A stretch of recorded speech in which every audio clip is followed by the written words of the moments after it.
एक बार एक आदमी दुकान में खरीदारी कर रहा था। तो उसने दुकान के कैशियर को एक 4-5 साल के लड़के से बात करते हुए देखा। कैशियर बोला, माफ़ करना बेटा, लेकिन इस गुड़िया को खरीदने के लिए तुम्हारे पास पर्याप्त पैसे नहीं हैं। इस छोटे से लड़के ने मेरी ओर मुड़कर मुझसे पूछा, अंकल, क्या आपको भी यही लगता है कि मेरे पास पूरे पैसे नहीं हैं? मैंने उस लड़के से पैसे लिए और गिनने शुरू किए।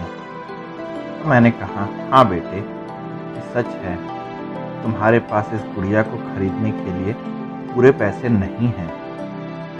तो नन्हा सा लड़का अभी अपने हाथों में गुड़िया थामे खड़ा था। मुझसे रहा नहीं गया। इसके बाद मैंने उससे पूछा, ये गुड़िया वो किसे देना चाहता है? इस पर उसने उत्तर दिया, यह वह गुड़िया है जो उसकी बहन को बहुत प्यारी है और वह इसे उसके जन्मदिन पे उसके उपहार स्वरूप देना चाहता है। यह गुड़िया पहले मुझे मेरी मम्मी को देना है, जो कि बाद में जाकर मेरी बहन को दे देंगे। यह कहते कहते उसकी आंखें नम हो गईं। मेरी बहन भगवान के घर गई है। तो मेरे पापा कहते हैं मेरी मम्मी भी जल्दी ही भगवान से मिलने जाने वाली है। मैंने सोचा, क्यों ना वो इस गुड़िया को अपने साथ ले जाकर मेरी बहन को दे दें। मेरा दिल धक से रह गया। उसने सारी बात एक सांस में कह डाली और फिर मेरी ओर देखकर बोला, मैंने पापा से कह दिया है, मम्मी से कहना कि वो अभी न जाएं, वो मेरा दुकान से लौटने तक इंतज़ार करें। फिर उसने मुझे एक बहुत प्यारा सा फोटो दिखाया जिसमें वह खिलखिलाकर हंस रहा था। इसके बाद उसने मुझसे कहा, मैं चाहता हूँ कि मेरी मम्मी मेरा यह फ़ोटो भी अपने साथ ले जाएं, ताकि मेरी बहन मुझे कभी भूल ना पाए। मैं अपनी मम्मी से बहुत प्यार करता हूँ और मुझे नहीं लगता कि वह मुझे ऐसे छोड़ने के लिए तैयार हो पाएंगी। तो पापा कहते हैं उन्हें मेरी छोटी बहन के साथ रहने के लिए जाना ही पड़ेगा।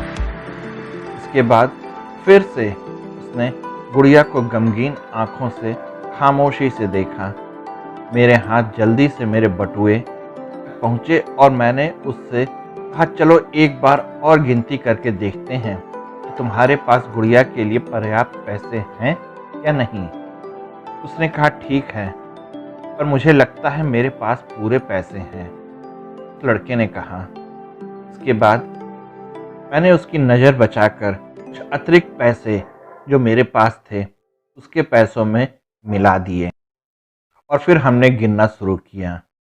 ये पैसे उसकी गुड़िया के लिए काफ़ी थे। कुछ पैसे अतिरिक्त बच भी गए थे। नन्हे से लड़के ने कहा, भगवान का लाख लाख शुक्र है मुझे इतने सारे पैसे देने के लिए। फिर उसने मेरी ओर देखकर कहा, मैंने कल रात सोने से पहले भगवान से प्रार्थना की थी कि मुझे इस गुड़िया को खरीदने के लिए पैसे दे देना, ताकि मम्मी इसे मेरी बहन को दे सके। और भगवान ने मेरी बात सुन ली।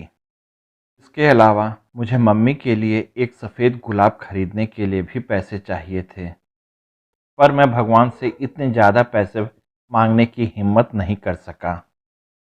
पर भगवान ने तो मुझे इतने पैसे दे दिए कि अब मैं गुड़िया के साथ साथ एक सफ़ेद गुलाब भी खरीद सकता हूँ।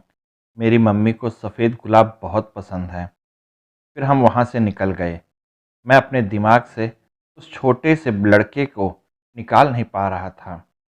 फिर मुझे 2 दिन पहले समाचार पत्र में छपी एक घटना याद आ गई, जिसमें एक शराबी ट्रक ड्राइवर के बारे में लिखा था, जिसने नशे की हालत में मोबाइल पर बात करते हुए एक कार चालक महिला की कार को टक्कर मार दी थी, जिसमें उसकी 3 साल की बेटी की घटनास्थल पर ही मृत्यु हो गई थी और वह महिला कोमा में चली गई थी। अब एक महत्वपूर्ण निर्णय उस परिवार को ये लेना था कि उस महिला को जीवन रक्षक मशीन पर बनाए रखना है अथवा नहीं, क्योंकि वह कोमा से बाहर आकर स्वस्थ हो सकने की अवस्था में नहीं थी।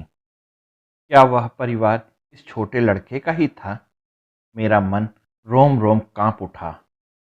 मेरी उस नन्हे लड़के के साथ हुई मुलाकात के 2 दिन बाद मैंने अखबार में पढ़ा कि उस महिला को बचाया नहीं जा सका। मैं अपने आप को रोक नहीं सका और अखबार में दिए पते पर जा पहुंचा, जहां उस महिला को अंतिम दर्शन के लिए रखा गया था। वह महिला श्वेत कपड़ों में थी, अपने हाथ में एक सफ़ेद गुलाब, छोटे से लड़के का फोटो लिए हुए और उसके सीने पर रखी हुई थी वह गुड़िया। मेरी आंखें नम हो गई। मैं नम आंखें लेकर वहां से लौटा।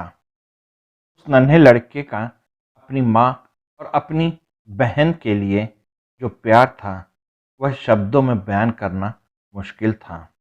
और ऐसे में एक शराबी चालक ने अपनी घोर लापरवाही से क्षण भर में उस लड़के से उसका सब कुछ छीन लिया था। इस कहानी से सिर्फ और सिर्फ एक ही पैगाम देना चाहता हूँ मैं। कृपया कभी शराब पीकर और मोबाइल पर बात करते समय वाहन न चलाया करें, क्योंकि अगर किसी का कोई अपना छूट जाता है, किसी का कोई परिवार टूट जाता है, बहुत तकलीफ़ होती है। ज़िंदगी भर उसको बहुत तकलीफ़ होती है। और हाँ, आजकल बच्चे सड़क पार करते समय भी फ़ोन पर बात करते हुए सड़क पार करते हैं। कृपया इस पर भी ध्यान दें, ऐसा न करें, क्योंकि फ़ोन पर हमारा ध्यान रहता है और आती-जाती गाड़ियों पे हम नहीं ध्यान दे पाते हैं। कौन-सी गाड़ी कितनी रफ़्तार से हमारी तरफ बढ़ती चली आ रही है, क्या पता हमसे टकरा ही जाए। हम इस बात में बिल्कुल ध्यान नहीं देते हैं। कृपया इस बात पर भी ध्यान दें। अगर आप लोगों को ये कहानी पसंद आई तो कृपया लाइक, शेयर और सब्सक्राइब कीजिएगा। आप लोगों का बहुत बहुत धन्यवाद।